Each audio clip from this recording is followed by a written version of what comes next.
New ইয়র্কে NCP নেতাদের উপর হামলার প্রতিবাদে বিক্ষোভ করছে জাতীয় নাগরিক পার্টির নেতাকর্মীরা।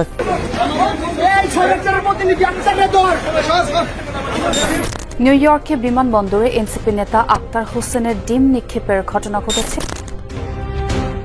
নিউ ইয়র্কে ডাক্তার ইউনূস সহ তার সফরসঙ্গীদের উপর হামলার ঘটনাকে নজিরবিহীন আখ্যা দিয়ে শুধু বাংলাদেশি নয়, আন্তর্জাতিক অঙ্গনেও ব্যাপক আলোচনা ও সমালোচনা চলছে।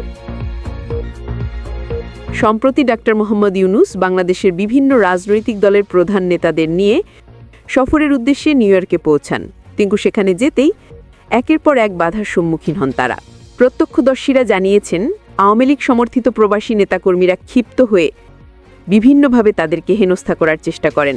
এমনকি নেতা আক্তার হোসেনকে লক্ষ্য করে ডিম নিক্ষেপ করা হয়।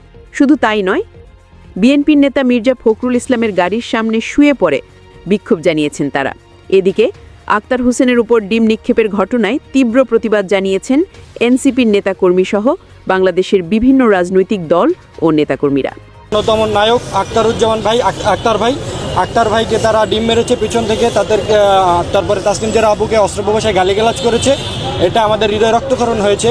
তো তারই প্রতিবাদ স্বরূপ আমরা এখানে আওয়ামী ধর্মাবলম্বীদের যে মহিলা পয়গম্বর আছে শেখ হাসিনার মুখাভাবে আমরা একটি ডিম নিক্ষেপ করব। তারা মনে করেন, এ ধরনের কর্মকাণ্ড শুধু রাজনৈতিক শিষ্টাচার বিরোধী নয়, বরং দেশের ভাবমূর্তিকে আন্তর্জাতিক অঙ্গনে প্রশ্নবিদ্ধ করছে। বিশ্লেষকরা বলছেন, প্রবাসীর মাটিতে রাজনৈতিক কর্তৃপক্ষের উপর হামলা বাংলাদেশের ভাবমূর্তি নষ্ট করছে। দর্শক, এই বিষয়ে আরও বিস্তারিত জানুন রাজনৈতিক বিশ্লেষকদের মুখ থেকে। দর্শক, গত ভিডিওতে বলেছিলাম অধ্যাপক ইউনূস তার ফতুয়ার বুক পকেটে করে বাংলাদেশ থেকে নিয়ে যাচ্ছেন লেবুচাপ। সেই রাজনৈতিক লঘুচাপের কাজগুলো করে নিরাপদে ঝড় বৃষ্টি হয়নি বেঁচে, এটা হয়েছে ডিম বৃষ্টি।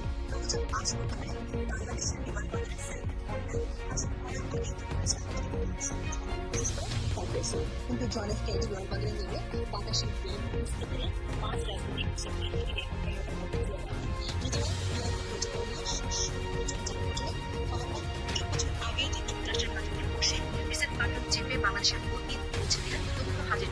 অধ্যাপক ইউনূস সেখানে 23 সেপ্টেম্বর চরম নাজেহাল হতে হলো তারই রাজনৈতিক সফরসঙ্গীদের। সুনির্দিষ্টভাবে বললে তারই নিয়োগকর্তা এনসিপি নেতাদের, অথচ সরকারি সফরে যাওয়ার সব ব্যক্তিরই একই ধরনের সুবিধা পাওয়ার কথা ছিল। অধ্যাপক ইউনূসের এমন আচরণে অনেকেই ক্ষুব্ধ, এমনকি সরকারের নেতৃত্বের অনেকেই সফরসঙ্গীদের বাহির মুখে চলে গেলেন।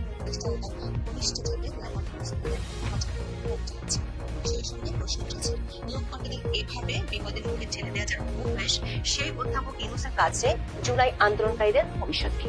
ডুবন্ত জাহাজের যাত্রীদের একা ফেলে যিনি পেছনের দরজা দিয়ে পালান, তিনি কেমন কাণ্ডারি? বিশেষ করে কিংস পার্টি এনসিপি নেতারা শুধু স্বার্থের বলে কিনা সেই প্রশ্ন উঠছে। কারণ গত 1 বছর ধরে বাংলাদেশের অভ্যন্তরে মব আর ডিম সন্ত্রাসকে যারা প্রেসার গ্রুপ বলে আখ্যা দিতেন, এখন তারাই নিউ ইয়র্কের ঘটনাকে বলছেন এটি শুধু একটি অনাকাঙ্ক্ষিত ঘটনা, যেটি দেখবে ফ্যাসিলেট এবং বৃষ্টি।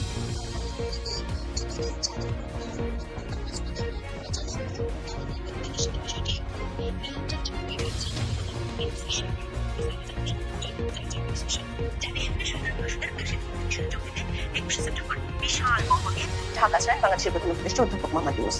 তারই সফরকে কেন্দ্র করে কিছুদিন ধরেই যুক্তরাষ্ট্র আওয়ামী লীগের ব্যাপক বিক্ষোভের প্রস্তুতির খবর আসছিল। সরকারের পক্ষ থেকেও স্বীকার করা হয় বাস্তবতা। পররাষ্ট্র উপদেষ্টা তৌহিদ হোসেন 17 সেপ্টেম্বর সাংবাদিকদের বলেন, নিউ ইয়র্কে তারা বড় ধরনের বিক্ষোভের মুখে পড়ার আশঙ্কা করছে। ব্রিফিংয়ে তিনি বলেছিলেন, বিক্ষোভ ঠেকানোর উপায় তাদের হাতে নেই।